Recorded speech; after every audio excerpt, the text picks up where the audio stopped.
নমস্কার, আমি তিলাঞ্জন। টিএসএনএম নিউজে আপনাদের স্বাগত। আমাদের বিশেষ অনুষ্ঠান তুমি বলবে আমি শুনবো। এতে আমরা কিছু বলি না, এতে বলে মানুষ, এতে বলে আয়োজকরা। এই যে এত এত মানুষ দেখছেন, হাজার হাজার মানুষ একসাথে বসে আছে শালপাতা নিয়ে। আসানসোলের সেন্ট্রালের জ্যোতি জিমের পাশের মাঠে চলছে মহাপ্রসাদ বিতরণ অনুষ্ঠান। 7 দিনের ভগবত পাঠ, চৈতন্য প্রভু কথার পরে মহাপ্রসাদ বিতরণ চলছে মঙ্গলবার। খিচুড়ি, পায়েস, তরকারি একেবারে বৃন্দাবন অথবা মায়াপুরের সিস্টেমে ঠিক চাকা লাগানো বাসনে করে নিয়ে আসা হচ্ছে। নিয়ম মেনে মাস্ক পরে হাতায় করে দেওয়া হচ্ছে খিচুড়ি প্রসাদ।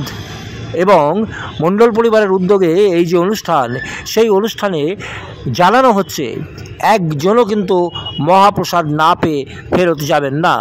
যতক্ষণ পর্যন্ত মানুষ আসবেন, যতক্ষণ পর্যন্ত ভক্তরা আসবেন, ততক্ষণ পর্যন্ত এই বিতরণ অনুষ্ঠান চলবে।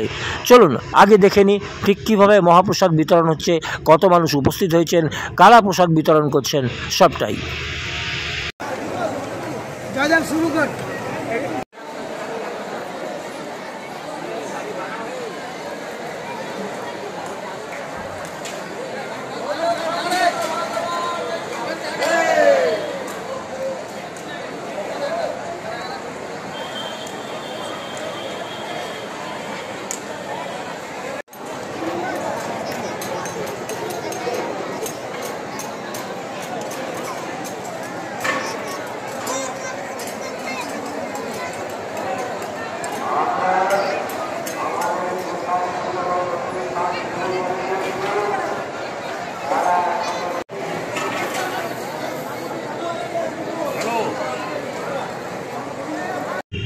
রোদ জল বৃষ্টি থেকে বাঁচতে রয়েছে বিশাল শেড।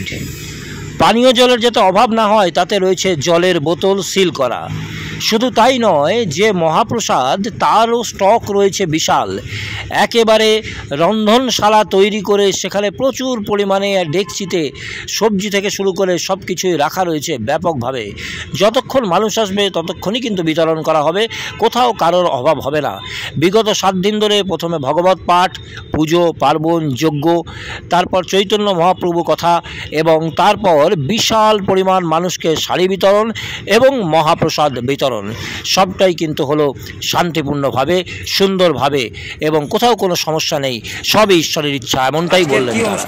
আজকে আমাদের বিগত 7 দিন ধরে যে ভাগবত অনুষ্ঠান হলো, ভাগবত মহাযজ্ঞ এটাকে বলছি আমরা, 17 বছর ধরে চলছে এটা, এবং আজকে শেষ অনুষ্ঠান আমাদের। এই অনুষ্ঠানে আমরা খিচুড়ি প্রসাদের ব্যবস্থা করি, এটাকে মহাপ্রসাদ বলছি। এটা তার আগে আমরা নগর পরিক্রমা করলাম, আমাদের বাদ্যযন্ত্র সহ বিভিন্ন খোল করতালি নিয়ে অনেকগুলো দলকে নিয়ে সমাগতভাবে আমরা এই নগর পরিক্রমা করার পর প্রতি বছরের নেই এবছরও খিচুড়ি প্রসাদের ব্যবস্থা করা হয়েছে। এবং এই মহাপ্রসাদ শুরু হয়ে গেছে আপনার 10:30 থেকে, এবং দিনভর চলবে। যখনই আসবে কেউ ঘুরে যাবে না, সবাই প্রসাদ নিয়েই যাবে। মোটামুটি প্রতি বছর বেড়েই চলেছে, ঠিক আছে। এবং আগামী দিনে আরও পরিকল্পনা আছে কীভাবে আমাদের অনুষ্ঠানগুলোকে আরও ভালো করা যায়, আরও লোকের সমাগম হয়। আমরা যতটা পেরেছি প্রচার করেছি, এবং এই প্রোগ্রামটা দীর্ঘ 17 বছর ধরে চলছে। আশেপাশের লোক তো জানেই, অনেক দূর দূরান্তের লোকও জানে। মানুষ বলছে আসছে বছর আবার হবে, বড় করে চাইছে। সকলের আশীর্বাদ থাকলে নিশ্চয় হবে, এবং আরও সাড়ম্বরে ইয়ে করা হবে, পালন করা হবে, ঠিক আছে। হর সাল তো আমরা কতজনকে ভোগ করানো হচ্ছে? এখন 14-15 হাজার তো 15,000 তো এস্টিমেট করাই আছে। গতবারে 15,000 ছিল, এবার আরো বেশি বাড়বে। আমাদের